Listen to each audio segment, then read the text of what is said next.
और इसके बाद आइए आपको सीधे लिए चलते हैं उत्तराखंड, जहां पर मुख्यमंत्री पुष्कर सिंह धामी क्या कुछ कह रहे हैं, सुनवाते हैं।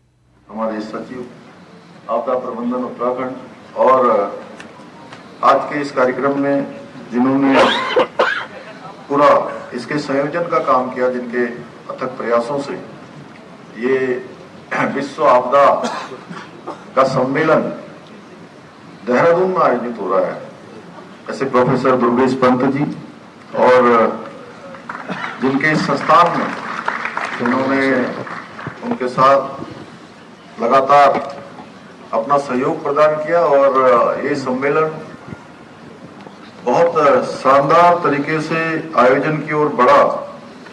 ऐसे हमारे अध्यक्ष ग्राफिक एरा संस्थान प्रोफेसर कमल घनसाला जी एवं इस आपदा सम्मेलन में पधारे विश्व के अनेक देशों से, जैसा अभी बताया गया कि 50 से भी अधिक देशों से हमारे जो डेलीगेट्स आए हुए हैं, हमारे प्रतिनिधि आए हैं, साथ में राज्य के भी और देश के भी अनेक संस्थानों से जो हमारे वाइस चांसलर हैं, अनेक संस्थानों के हेड हैं और प्रतिनिधि आए हैं। साथ में हमारे नवोदित जो वैज्ञानिक हैं, हमारे छात्र एवं छात्राएं, सभी हमारे उत्तराखंड सरकार के, भारत सरकार के सभी अधिकारीगण, आए हुए सभी अतिथिगण, उपस्थित हमारे पत्रकार मित्रों एवं छायाकार बंधुओं, मैं सबसे पहले तो द्रोण नगरी देहरादून में आयोजित होने वाले इस छठे विश्व आपदा प्रबंधन सम्मेलन में आप सभी का उत्तराखंड की समस्त देवतुल्य जनता की ओर से आप सबका यहाँ पधारने पर मैं आपका स्वागत करता हूँ, आप सबका अभिनंदन करता हूँ। इस सम्मेलन में सबसे पहले तो क्योंकि ये उद्घाटन सत्र है और अनेक जो हमारे विशेषज्ञ हैं उन सबके विचार यहाँ पर रखे जाने हैं, उनके अनुभव हम सबके समक्ष आएंगे, एक बड़ा चिंतन उनका चलेगा। लेकिन इस अवसर पर मैं विश्व में समय समय पर जो अनेकों प्रकार की आपदाएं और उन आपदाओं के कारण से असमय काल के गाल में समाने वाले सभी दिवंगत आत्माओं को उनकी शांति के लिए भगवान बद्री विशाल से, बाबा केदार से प्रार्थना करता हूं और उन सभी को अपनी श्रद्धांजलि अर्पित करता हूं। इसके साथ ही जो अभी एक संकट हमारे समक्ष बना हुआ है और छिलकारा उत्तरकाशी में टनल निर्माण में लगे हुए हमारे 41 श्रमिक भाई अभी अंदर हैं, सकुशल हैं, वैसे उनको सभी प्रकार की जो भोजन से लेकर ऑक्सीजन, पानी इत्यादि की तमाम प्रकार की जो आपूर्ति है वो लगातार हो रही है, सुरक्षित भी हैं और तेजी से उस पर काम भी चल रहा है।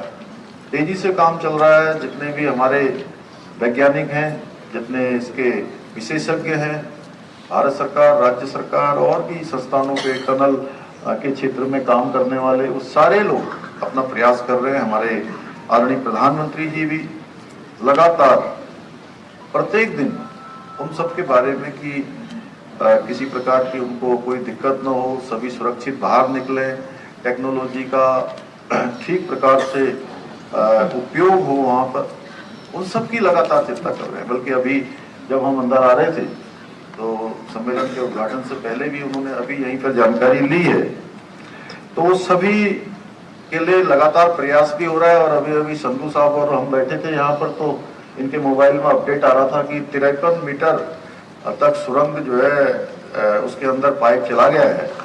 तो अब भगवान की कृपा से सब कुछ अगर बिना किसी रुकावट के चला तो संभवतः बहुत जल्दी हम लोग ब्रेक थ्रू तक पहुंच जाएंगे, उनके पास तक पहुंच जाएंगे। और जो इतने दिनों से एक पूरा सभी के सामने, पूरे राष्ट्र के समक्ष एक ऐसा संकट आया हुआ है, उस संकट से हम सबको निजात मिलेगा। हमारे श्रमिक भाई वापस आएंगे। मैं भगवान से प्रार्थना करता हूं कि वो सभी जल्दी से जल्दी सकुशल बाहर आए आज ये हमारे लिए बहुत ही खुशी की बात है कि आज यहाँ विश्व के सभी महाद्वीपों से आए हुए सभी प्रतिनिधि हमारे उपस्थित। अनदर 1.5 मीटर्स हमें मिला है, तो काम चल रहे हैं। हमने अभी अपने कोई भी जो वेरियस ऑप्शन है उसको बंद नहीं किया है। और जहाँ तक horizontal drilling through the debris की बात हो रही है, जो कि हम टनल के अंदर कर रहे हैं, जैसे कि डॉक्टर नीरज ने बताया, बिल्कुल लेटेस्ट अपडेट आपको बताया उन्होंने कि 55.3 मीटर्स का हमारा ड्रिलिंग हो गया है। जैसे आप लोगों को पता है कि हम ये काम अब मैनुअल एक्सकवेशन से ही कर रहे हैं। मैनुअल एक्सकवेशन होता है, फिर डीमकिंग उसका करते हैं हम, और उसके बाद पाइप पुश किया जाता है। नई पाइप के लिए फिर वेल्डिंग किया जाता है। ये सब में समय लगते हैं। तो लेकिन हमारी ये उम्मीद है कि अगले 4-5 मीटर शायद और हमारा होगा। बिल्कुल अंदाज बिल्कुल एग्जैक्टली कोई नहीं बता सकता, लेकिन हमारा जो अंदाज है यही है कि 5-6 मीटर और लगेगा। अब हम थोड़े छोटे छोटे लेंथ के पाइप हम पुशिंग कर रहे हैं, तो उम्मीद रखिए।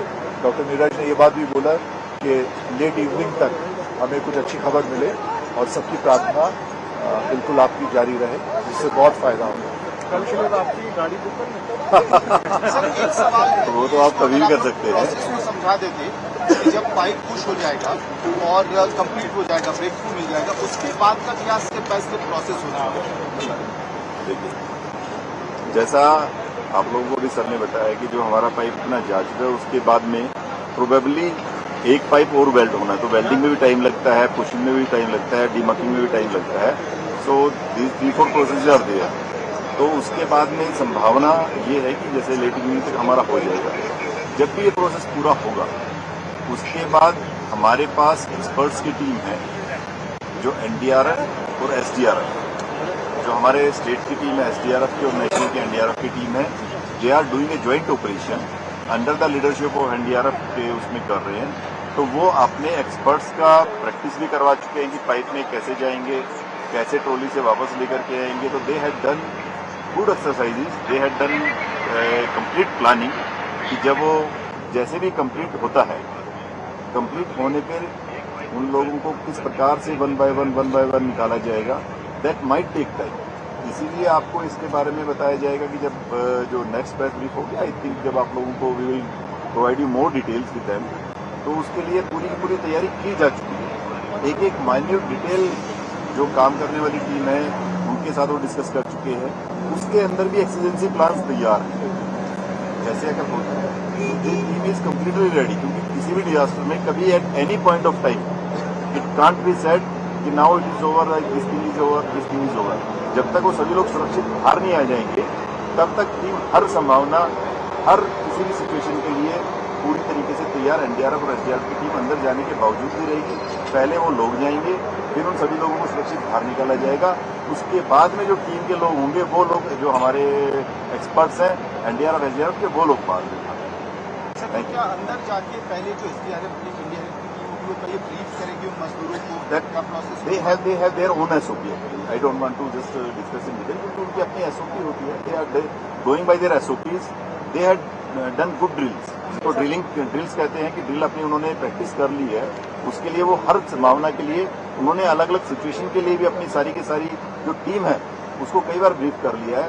सो जो टीम अंदर जाएगी उसके बाद उनकी कमांडर है, वो कंप्लीट उनकी ड्रिल होती है। सर, उनके साथ डॉक्टर्स भी जाएंगे? नहीं, डॉक्टर्स की अगर जरूरत पड़ेगी, ये नहीं कहा जाता है डॉक्टर नहीं जाएंगे। अगर जरूरत पड़ती है और वो कहते हैं कि अच्छा एक बार डॉक्टर को भेज दीजिए, देन डॉक्टर भी जाएगा। अगर उनको लगता है कि नाउ एवरीथिंग इज ओके, उन लोगों से मिलेंगे, the people might come out, जो हमारे श्रमिक बंधु हैं, तो accordingly we will do. Doctors की टीम भी तैयार रहेगी, वो सारी की सारी टीम्स तैयार है। बाकी लेट्स होप पहले एक बार कंप्लीट हो जाए, then we will have a pipe के अंतिम छोर से इस मुआने तक लाने में क्या टाइम आप लोगों ने कैलकुलेशन करके रखा है? सभी कल टाइम देखिए, उसके अंदर वो उन्होंने अपने डील किया कि पर पर्सन हो सकता है 3, मतलब कहीं 2.5 से 4 मिनट तक लगने की संभावना है, कि उन्होंने टोली बना रखी है। So they will go. उसमें भी कई बार ऐसा होता है कि मान लीजिए एक व्यक्ति है, क्या पता जिस प्रकार से उसको आने में टाइम लग रहा है, कभी टोली का जो उन्होंने बना रखा है, so they have their own estimate around 2 to 3 hours. हो जाना चाहिए। बाहर आने के बाद की प्लानिंग क्या है? वो सारी की सारी चीजें जैसे जैसे आएगा, जैसा बाहर आने उसके बाद क्या रहेगा? डॉक्टर सबसे पहले देखिए, सबसे पहले क्योंकि डॉक्टर्स ने उन्हीं से बात की है, साइकोलॉजिस्ट ने की है, first and foremost is there आपका जैसे आपका पूरा प्लान आगे किया जाएगा with the guidance of doctors, we will plan है। एक इम्पोर्टेंट बात है, जैसे अभी ऑलमोस्ट मुझे लग रहा है कि ये बैच जा रहा है, तो बाकी तरफ से ड्रिलिंग है, ये बात देखिए करना पड़ेगा। वो सारी की सारी चीजें एक्सपर्ट्स की टीम के साथ अभी डिस्कशन है। After that we will brief this what the team will decide, वो आपको बता रहे हैं, और एक्सपर्ट टीम के साथ डिसाइड करेंगे, then will thank sir you. Extraction 4 घंटे लेगा, एक्सट्रैक्शन सर यार टाइम हम नहीं बता सकते, क्या पता। तो ये आप सुन पा रहे थे, उत्तरकाशी से इस समय रेस्क्यू ऑपरेशन पर प्रेस कॉन्फ्रेंस की जा रही थी और तमाम अधिकारी इस बात की जानकारी दे रहे थे कि अब कुछ ही समय बचा है, ड्रिलिंग के काम को मैनुअली किया जा रहा है। मैनुअली ड्रिलिंग के काम में जानकारी ये मिली थी कि कुछ ड्रिलिंग अभी बची हुई है, जिसको लेकर अंदाजा ये लगाया जा रहा है कि जल्द से जल्द अच्छी खबर आने की उम्मीद अब जताई जा रही है। ऐसे में प्रेस कॉन्फ्रेंस करके तमाम जानकारी यहाँ पर दी थी कि किस तरह से मजदूरों को बाहर लाया जाएगा और उसके बाद किस तरह से डॉक्टरों, और ये आप तस्वीरें देख पा रहे हैं, उत्तरकाशी टनल हादसा जहां पर हुआ है उस जगह की लाइव ये तस्वीरें हैं, जहां पर लगातार 17 दिनों से रेस्क्यू ऑपरेशन चल रहा है। ऐसे में समय समय पर अड़चने आने की वजह से रेस्क्यू ऑपरेशन में दिक्कतें जरूर आती है, लेकिन आज जिस तरह से इस पूरे रेस्क्यू ऑपरेशन पर प्रेस कॉन्फ्रेंस की गई, अधिकारियों का साफ तौर पर कहना है कि अब उन्हें उम्मीद बची हुई है। कुछ ही समय में जिस हिसाब से ड्रिलिंग पूरी हो जाएगी और उसके बाद मजदूरों को निकालने का काम किया जाएगा, जिसके लिए एनडीआरएफ और एसडीआरएफ की टीमों ने ज्वाइंट ऑपरेशन कर तैयारी और मॉक ड्रिल पहले से शुरू कर दी है। कई तरह की सिचुएशंस और कई तरह की संभावनाओं पर काम करके एनडीआरएफ एसडीआरएफ की टीम ने मॉक ड्रिल की है। किस तरह से पाइप में अंदर जाकर वो मजदूरों को बाहर निकालेंगे, इसको लेकर जानकारी दी गई है। जानकारी ये भी मिली है कि एक बार एनडीआरएफ एसडीआरएफ के जवान अंदर जाएंगे तो एक मजदूर को बाहर निकालने में 2.5 से 3 मिनट का समय बचने की उम्मीद है।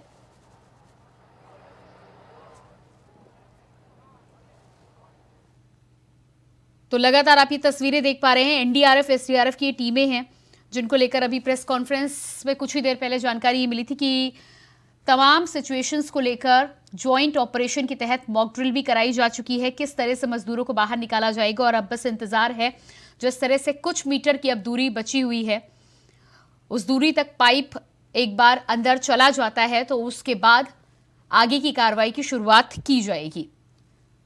उम्मीद के साथ ही साथ प्रार्थनाओं को लेकर भी कहा गया है। लगातार हर किसी से प्रार्थना मजदूरों के लिए करने की अपील की जा रही है कि प्रार्थनाओं में जोर है। काम साथ साथ में रेस्क्यू ऑपरेशन का हो रहा है, लेकिन उसके साथ ही साथ प्रार्थना करने की भी अपील की गई है। इंडिया वॉइस की एक्सक्लूसिव तस्वीरें आप देख पा रहे हैं। उत्तरकाशी में सिलक्यारा टनल हादसे के स्थान की ये तस्वीरें हैं, सीधी तस्वीरें आप अपने टेलीविजन स्क्रीन पर देख पा रहे हैं। किस तरह से यहाँ पे एनडीआरएफ एसडीआरएफ की टीम के जवान तैयार खड़े हुए हैं। आपको बता दें कि प्रेस कॉन्फ्रेंस के दौरान अधिकारियों ने इस बात की जानकारी दी है कि ज्वाइंट ऑपरेशन में एनडीआरएफ एसडीआरएफ की टीम ने पहले ही कई सिचुएशंस पर मॉक ड्रिल और तैयारी पूरी कर रखी है। एक बार पाइप निकलकर रास्ता तैयार होगा तो ये तमाम जवान एक एक करके अंदर जाएंगे और मजदूरों को निकालकर बाहर लेकर आएंगे। इस पूरी प्रक्रिया में बताया जा रहा है कि एक मजदूर को बाहर निकालने में 2.5 से 3 मिनट का समय लग सकता है। ये समय थोड़ा बहुत डिफर कर सकता है, लेकिन तैयारी जिस हिसाब से की गई है, एस्टिमेटेड टाइम यही बताया जा रहा है। तो जिस हिसाब से आप यहाँ पर लोगों की भीड़ जमा हुई देख सकते हैं, अब ऐसे में उम्मीद ये जताई जा रही है कि जल्द ही इस जगह से कुछ अच्छी खबर आने की उम्मीद अब जताई जा रही है। तो तस्वीरें आप देख पा रहे हैं, इंडिया वॉइस की एक्सक्लूसिव तस्वीरें आप तक पहुंचा रहे हैं। उत्तरकाशी में सिलक्यारा टनल हादसे के स्थान की ये तस्वीरें हैं जहां पर यह हादसा हुआ है। वहां पर आप देख पा रहे हैं कि सेना के जवान से लेकर तमाम प्रशासन, शासन, एनडीआरएफ एसडीआरएफ की टीम और तमाम टीमें यहां पर लगातार जुटी हुई हैं। और इसी खबर पर हमारे साथ संवाददाता अभय कैतुरा लाइव जुड़ चुके हैं। जी अभय, जिस तरह से तस्वीरें हम अपने दर्शकों को दिखा रहे हैं, एक्सक्लूसिव तस्वीरें दिखा रहे हैं, देख पा रहे हैं किस तरह से भारी संख्या में यहाँ पर सेना के जवान, पुलिस और एनडीआरएफ एसडीआरएफ की टीमें लगी हुई हैं। साथ ही साथ जिस तरह से अभी कुछ ही समय पहले प्रेस कॉन्फ्रेंस भी हुई थी, इस समय की ताजा अपडेट क्या है वहां पर?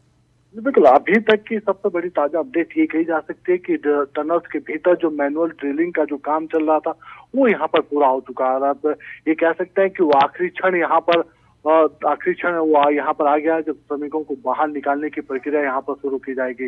ये कह सकते हैं कि केंद्रीय राज्य मंत्री जनरल वीके सिंह यहाँ पर टनल्स के भीतर पहुंच चुके हैं। जो रेस्क्यू अभियान में एजेंसियां यहाँ पर लगी थी उनके अधिकारियों से बातचीत कर रहे हैं और अब से कुछ देर बाद ये कह सकते हैं कि उस रेस्क्यू अभियान के उस क्षण को यहाँ पर शुरू कर लिया जाएगा जब श्रमिकों को बाहर निकालने की प्रक्रिया शुरू होगी। यानी अगले 2 से 3 घंटे जो होंगे वो काफी महत्वपूर्ण यहाँ पर होंगे।